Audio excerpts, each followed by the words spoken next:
Hello students, उम्मीद करता हूँ आप लोग सभी ठीक होंगे।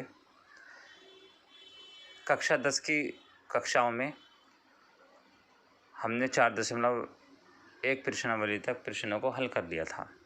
अब हम प्रश्नावली 4.2 देखेंगे। पहला प्रश्न दिया हुआ है, गुणनखंड विधि से निम्न द्विघात समीकरणों के मूल ज्ञात कीजिए। मूल ज्ञात करने का मतलब ये होता है कि आपको समीकरण हल करनी है गुणनखंड विधि से, या आप ये कह सकते हैं कि आपको x के मान ज्ञात करने हैं। तो पहला प्रश्न है x² - 3x - 10 = 0। x² - 3x - 10 = 0 आप जो का त्यों उतार लेंगे।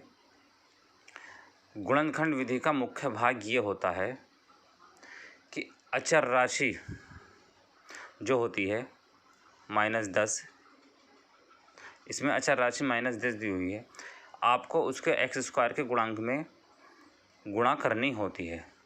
यहाँ पर x² का गुणांक 1 दिया हुआ है, आप यहाँ पर 1 मान सकते हैं। तब 10 की गुणा में आप 1 से करेंगे तो हमें 10 ही प्राप्त होगा। देखें,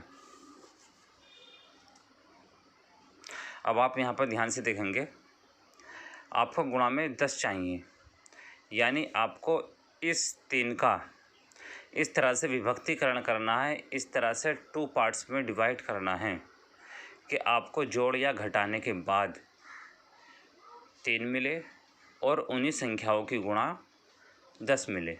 यानी आपको 10 के ऐसे 2 गुणनखंड चाहिए जिन्हें आप जिन नंबरों को आप जोड़ें या घटाएं तो आपको 3 मिले और उनकी गुणा 10 मिले।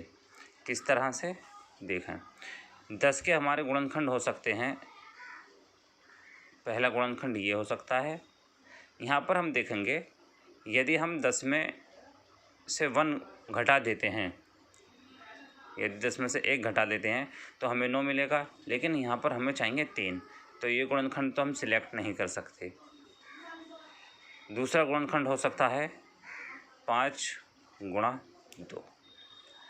तो यहाँ पर हम देख रहे हैं, यदि हम 5 में से 2 घटा दें तो हमें 3 मिल जाएगा। अर्थात 10 के हमें दो ऐसी संख्याएं मिल गई हैं जिन्हें हम घटा रहे हैं तो 3 मिल रहा है, और गुणा यदि कर रहे हैं 5 × 2 तो 10 मिल रहा है। तो आप इसे इस तरह से सॉल्व करेंगे। देखें, x² माइनस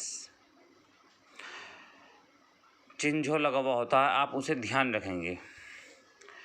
आपको यहाँ पर माइनस के 3 लिखे हुए हैं, तो आपको जब यहाँ पर माइनस चिन्ह चाहिए तो आप बड़ी वाली संख्या माइनस कर देंगे इस तरह से, -5x + 2x -10 = 0।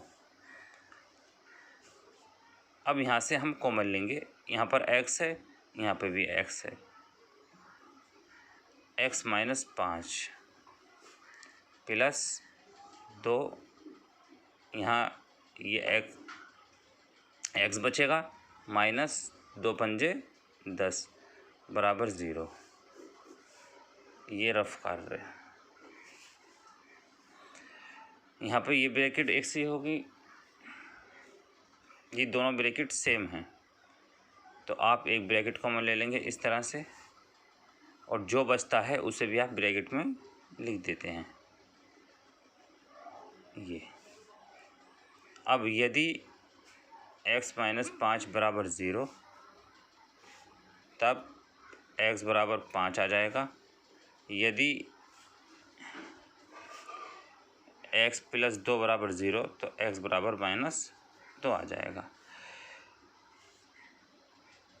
तब आपके मोल होंगे